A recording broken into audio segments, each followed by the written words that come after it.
Hey everyone, welcome back. It's great to be back. Today we're diving into something I think a lot of us have felt at some point. Oh, yeah. That feeling of being a bit lost in life. Yeah. Like, how did I even get here? Those how did I get here moments. Exactly. And speaking of, you guys sent over Christine Caine's book, the one literally called How Did I Get Here? I love that book. Me too. We also got a bunch of other stuff on this whole feeling lost thing. So, ready to unpack it all. Let's do it. Okay, so Caine's book, right? Yeah. She uses this metaphor, a boat drifting at sea. To describe what? That feeling of being off course. Oh, I see. Yeah. That's a good visual. I mean, maybe we're not literally out at sea lost, Right. but it definitely gets that sense of, not having a clear direction. Aimlessness. Exactly. It's more about those subtle shifts we make in life. Okay. Caine talks about, neglecting things that are important to us. Like what? Spiritual practices. Or maybe isolating ourselves from people we care about. So it's like we're on autopilot. Yeah. Just drifting away from the stuff that matters. I mean, we don't even realize it. Right. And then boom, suddenly you're like, wait, how did I end up here? Exactly. But what's fascinating, Caine connects all this to the choices we make. Like what kind of choices? Even the small ones, like one tiny decision. Could lead you down a totally different path. Yeah. She uses this story about Cliff Young. Cliff Young. Yeah, he was this ultra-marathon runner. Okay. No one expected him to win. Oh, why not? So picture this. It's 1983, Okay. the Sydney to Melbourne ultramarathon, Wow, that sounds intense. 544 miles. Seriously. Yeah, crazy, right? So all these elite runners show up, fancy gear, ready to compete. As you do. And then there's Cliff, this potato farmer in his 60s, Okay. wearing overalls Overall. and work boots. Wait, in an ultra marathon? You're kidding me. Nope. Turns out, Cliff grew up on a sheep farm, running after sheep for days. He had this unique, shuffling style of running. Huh. And get this, he didn't even know you were supposed to sleep during the race. So he just kept going. Non-stop. I bet the other runners were like, what is this guy doing? They were baffled. I can imagine. They'd stick to this 18 hours running, 6 hours sleep routine. Right, that makes sense. But Cliff just kept shuffling along. I know. He won. No way. Yeah. Shaved 2 whole days off the previous record. Amazing. It's like sometimes the most unexpected approach gets crazy results. Right. Like, don't underestimate the potato farmer shuffle. Exactly. And it reminds us to challenge conventional wisdom, forge your own path. Yeah, that. And tying it back to Caine, it's those little choices like Cliff's shuffles. That can totally change our direction. Exactly. So how do we make sure our shuffles are good ones? Like, not leading us further away from where we want to be. Caine is big on asking tough questions. To ourselves. To ourselves, yeah. And seeking wisdom from others. Like mentors. Mentors, yeah, they can guide us. It's like having a compass when you're lost. Exactly. But sometimes those big life questions, they can feel so overwhelming, I know what you mean. So how do we go from all the questioning to actually doing something? That's where it gets really interesting. Caine talks about the parable of the lost sheep. Okay, I remember that one. So the shepherd leaves the 99 to find the one lost sheep, right? Yeah.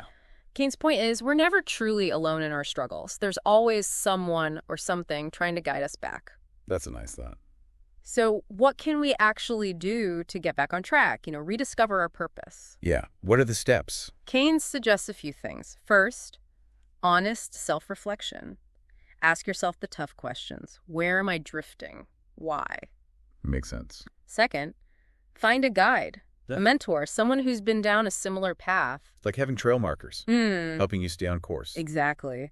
And finally, take action. Action. Like, Right. Align your actions with your values.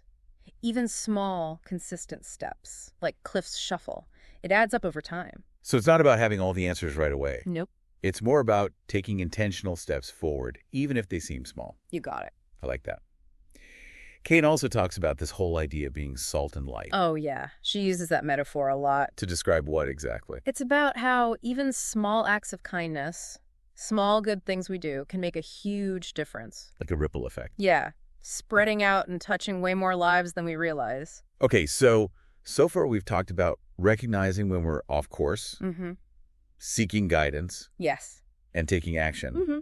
But I feel like there's still so much to unpack here. Hmm. Like, how do you deal with the fear and negativity that can hold you back? You're right. We haven't touched on that yet. There's so much more to explore. We'll delve deeper into all that in the next part of our deep dive. So before, we were talking about those small steps, like those intentional shuffles we can take to get back on track when we're feeling lost. Yeah. And you mentioned fear.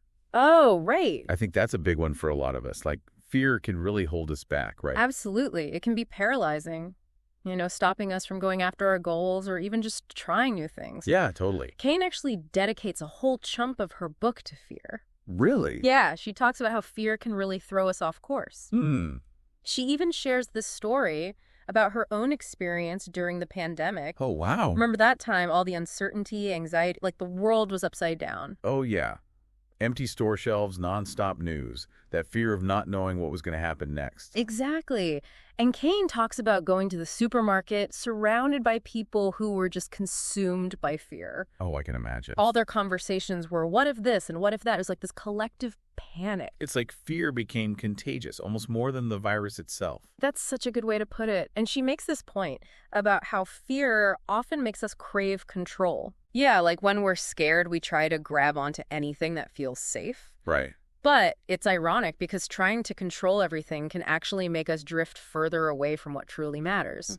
That's interesting. Like, imagine you're trying to steer a ship in a storm, but you're so focused on controlling every single wave that you lose sight of where you're actually going. Oh, I see what you mean. And Caine realized this during the pandemic. Like, she couldn't control what was happening, Right. but she could control how she responded to it. So what did she do? She leaned into her faith, trusted that even in the middle of all the chaos, there was a bigger plan. It's about choosing faith over fear, huh? Yeah. But I know that's easier said than done. For sure. But how do you even start to cultivate that kind of trust when everything around you feels so uncertain? Well, Caine talks about the importance of staying grounded in things that give you stability and peace. Okay. For her, it was her faith, but it could be anything, really, like spending time in nature Yeah. or practicing mindfulness. Right. Or connecting with loved ones. Anything that helps you center yourself. So it's about finding those anchors, Yes. right? Those things that keep you steady, remind you of what's important, even when the world feels crazy. Exactly. I really like how Caine uses personal stories in the book. Me too. Like that one about her mother, Oh, yeah. how she navigated a world that was constantly changing. It's a beautiful example of finding those anchors in unexpected places. So what was the story? Well, even though Caine's mother lived in a modern city, she preferred to stay connected with people the old-fashioned way. Like how? Letters. Even when technology offered faster, easier ways to communicate. Huh. And Caine, this tech-savvy globetrotter, she adapted to her mother's way of connecting. That's really sweet. Right. It's a beautiful example of meeting people where they are, showing love and understanding, even when you're different.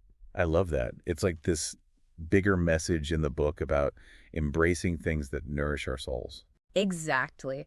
Caine uses this metaphor of feasting on things that bring joy, peace, and purpose. So it's not just about avoiding the bad stuff, the Yeah. negativity and fear. Right.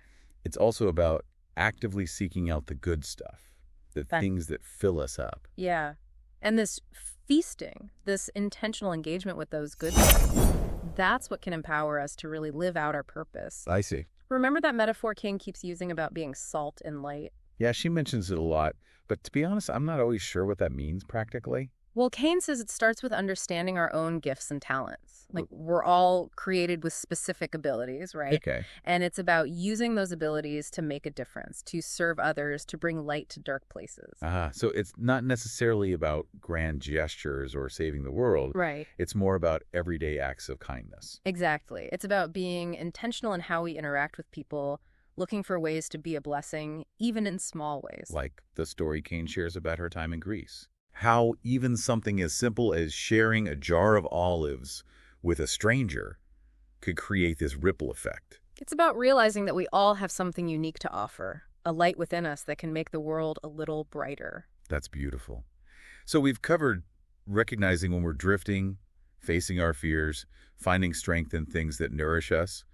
But I'm curious, how do we actually put all this into practice? That's the million-dollar question, isn't it? It is. How do we go from feeling lost to actually living with purpose? That's exactly what we'll explore in the final part of our deep dive. We'll talk about how to turn all this insight into real, lasting change. All right, so we've covered a lot of ground. Yeah. Recognizing when we're drifting, facing those fears, Yeah. finding those anchors, the things that help us stay grounded. Right. But how do we actually put all this into practice? Like, how do you go from feeling lost to actually living a life that has purpose? Well, Caine actually offers some really practical advice in the book. She says it starts with understanding our purpose. Our God-given purpose, I mean. Like, we're not just wandering around aimlessly. Exactly. We each have a unique role to play. Like, we're each a piece of a bigger puzzle. Oh, I like that.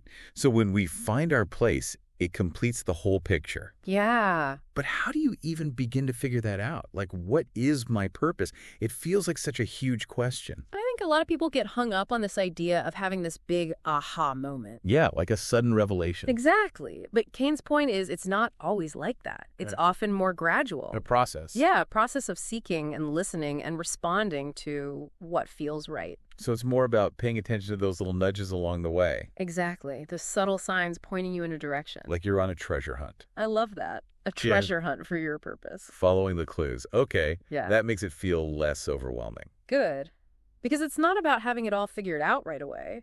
But what about those times when you just feel stuck? Like you're trying, but not getting anywhere. It's funny you should say that because Caine brings up Cliff Young again. Our potato farmer friend. Yep. Remember, he just kept shuffling along even when everyone thought he was crazy. Yeah, he just kept going. And that unconventional approach, that determination, that's what got him the win. And Caine uses that as a metaphor for perseverance. Okay. It's about keeping your eyes on the goal, even when there are setbacks, even when you're not sure what's next. So it's about those small, consistent steps, even when the journey feels long and tough. You got it. It's about trusting the process. Even if you don't see results immediately, your efforts matter. So we may not always know exactly where we're going, Right. but as long as we keep moving forward, keep learning and growing, we'll get there. Exactly. That's really encouraging. We've covered so much today. I know, right? Recognizing when we're drifting, embracing those things that keep us grounded, understanding purpose and perseverance. What's the one thing you hope people take away from all of this? I think the biggest takeaway is that feeling lost, it's totally normal. We all go through it. It's a human thing. Exactly. But it doesn't have to define us.